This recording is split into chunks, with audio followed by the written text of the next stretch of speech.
بسم اللہ الرحمن الرحیم۔ ناظرین کرام، اگر ہم مسیحی روایات کا مطالعہ کرتے ہیں تو ان میں شر کی اور فساد کی جڑ اور بنیاد عورت کو قرار دیا گیا ہے۔ اس لیے کہا جاتا ہے کہ آدم کو جنت سے نکلوانے کا باعث عورت ہی تھی۔ اول روز سے ہی مرد کے جرائم اور مرد کے گناہوں کا ذمہ دار عورت کو ہی قرار دیا جاتا رہا ہے۔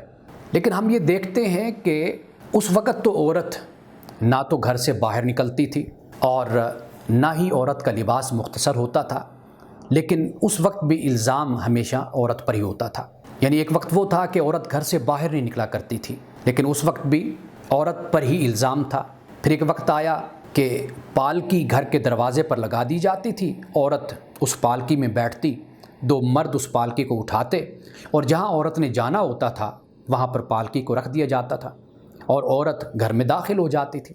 اس وقت بھی عورت پر اعتراض کیا گیا کہ یہ عورت آزاد ہو گئی ہے، لیکن اس کے بعد پھر عورت نے خود اپنے پاؤں پہ چلنا شروع کر دیا۔ یعنی وہ گھر سے باہر آتی لیکن پورے برقعے میں اور پردے میں آیا کرتی تھی، لیکن اس وقت بھی یہ اعتراض کیا گیا کہ یہ عورت آزاد ہو رہی ہے اور بے راہ روی کا شکار ہو رہی ہے اور اس کی وجہ سے مرد حضرات خراب ہو رہے ہیں۔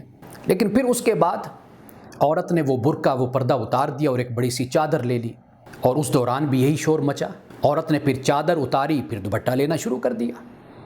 جب دوپٹہ لیا تو پھر بھی یہی شور مچا کہ عورت کی وجہ سے مرد خراب ہوتے ہیں، عورت فحاشی اور عریانی کا باعث ہے، اور اس کے بعد پھر عورت نے دوپٹہ بھی اتار دیا۔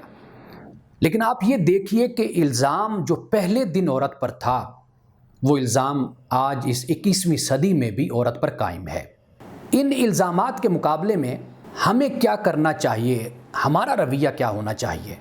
میں یہ سمجھتا ہوں کہ دو باتیں بہت اہم ہیں۔ ایک تو یہ ہے کہ ہم بجائے اس کے کہ الزام کسی اور پر لگائیں، ہم خود کو حکم الہی کا پابند کریں۔ وہ حکم الہی کیا ہے؟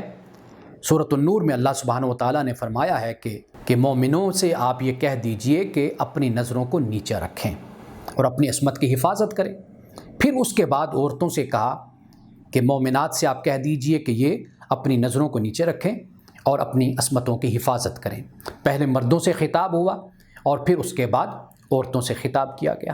تو پہلی بات یہ ہے کہ اگر ہم یہ چاہتے ہیں کہ ہمارا معاشرہ بدلے تو اس کے لیے ہمیں خود اپنے آپ کو تبدیل کرنا ہوگا، اپنی سوچ، اپنی ذہنیت اور اپنے رویے کو بدلنا ہوگا۔ اور دوسری بات یہ ہے کہ ملک میں اگر کوئی جرم ہوتا ہے تو ملک کے قانون کے مطابق ہم اس بات کی تائید کریں کہ جو بھی مجرم ہو اس کو اس کے جرم کی سزا ملنی چاہیے۔ اگر ہم اس طرح کی ذہنیت اور یہ رویہ لوگوں میں عام کرتے ہیں کہ چونکہ یہ برائی معاشرے میں ہوتی ہے اور اس برائی کی وجہ عورت ہے، یا مرد اگر بے راہ روی کا شکار ہوتے ہیں تو اس کی وجہ عورتوں کا لباس ہے یا عورتوں کی طرز زندگی ہے، تو اس سے خود بخود ایک سوچ معاشرے میں پروان چڑھتی ہے۔ وہ سوچ ہے دوسروں پر اپنی غلطیاں اور اپنے گناہوں کو تھوپنا اور دوسروں کو ذمہ دار ٹھہرانا۔ اگر یہ کلچر ایک معاشرے میں عام ہو جائے تو پھر اس معاشرے کا مرد ہو یا عورت وہ کبھی بھی اپنے جرم کو، اپنی غلطی کو قبول کرنے کے لیے تیار نہیں ہوتا۔